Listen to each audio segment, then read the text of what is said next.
Assalamualaikum warahmatullahi wabarakatuh. Perkenalkan, kami dari kelompok 4 Sejarah. Di sini kami ingin menampilkan video narasi mengenai tentang Berang Banjarmasin.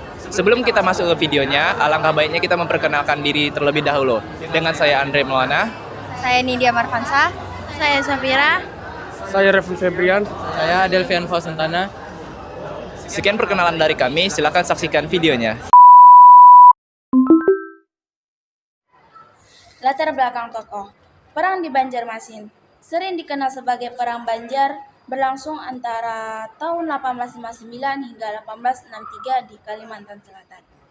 Ini adalah salah satu perlawanan besar terhadap kolonialisme Belanda di Indonesia. Adapun beberapa tokoh penting yang terlibat dalam perang ini. Yang pertama, Pangeran Antarsari. Pangeran Antarsari mempunyai latar belakang seorang bangsawan Kesultanan Banjar yang lahir pada tahun 1797. Beliau dikenal sebagai pemimpin utama dalam Perang Banjar. Saat Belanda semakin mengintervensi urusan internal Kesultanan Banjar dan memaksakan pengaruh mereka, Pangeran Antarsari memimpin perlawanan terhadap penjajah. Adapun peran dalam Perang Antarsari menggalang kekuatan dari rakyat Banjar dan beberapa suku Dayak untuk memerangi Belanda. Dia dikenal memiliki kemampuan diplomasi dan militer yang baik, serta keyakinan kuat akan kemerdekaan rakyat Banjar. Lalu ada yang kedua, yaitu Sultan Hidayatullah II.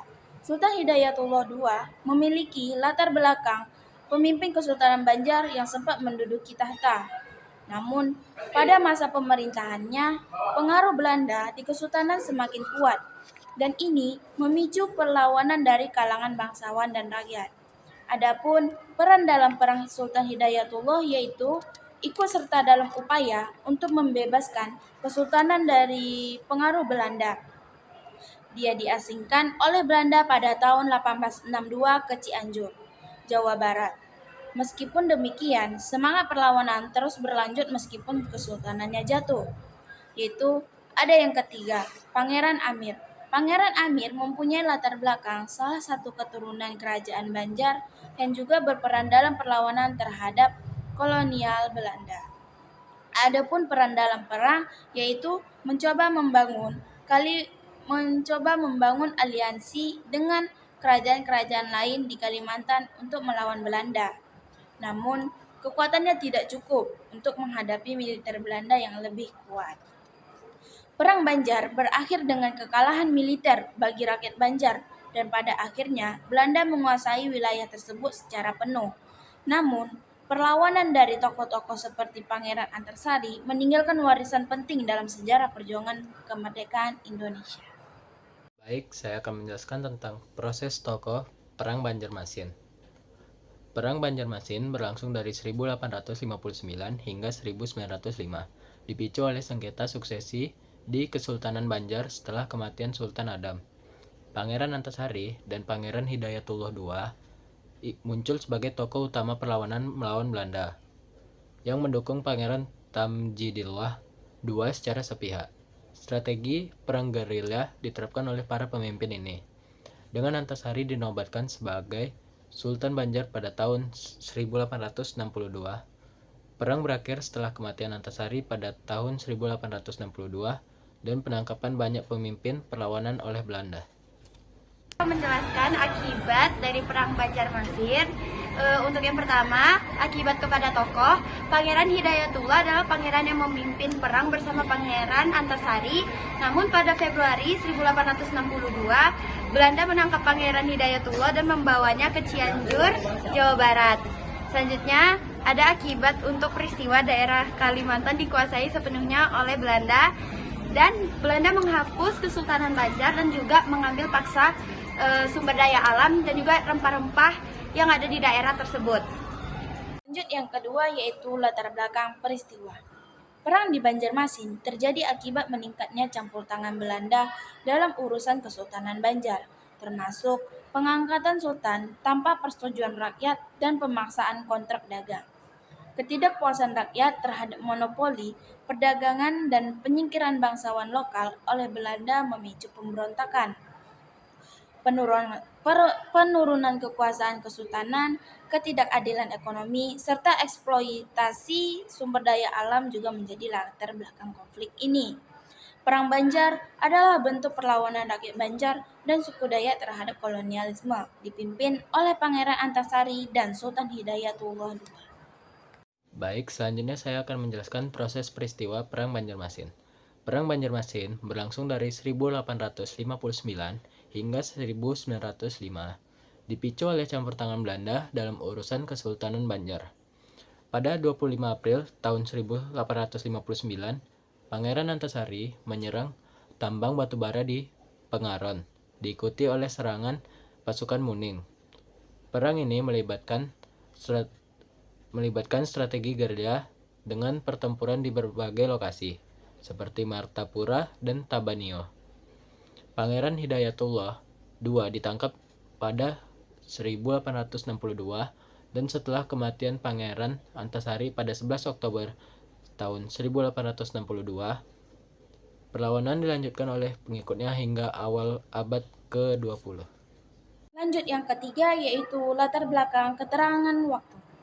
Perang Banjar berlangsung antara 1859-1863. Perang ini terjadi pada masa kolonialisme Belanda ketika mereka memperluas pengaruh di Kalimantan Selatan.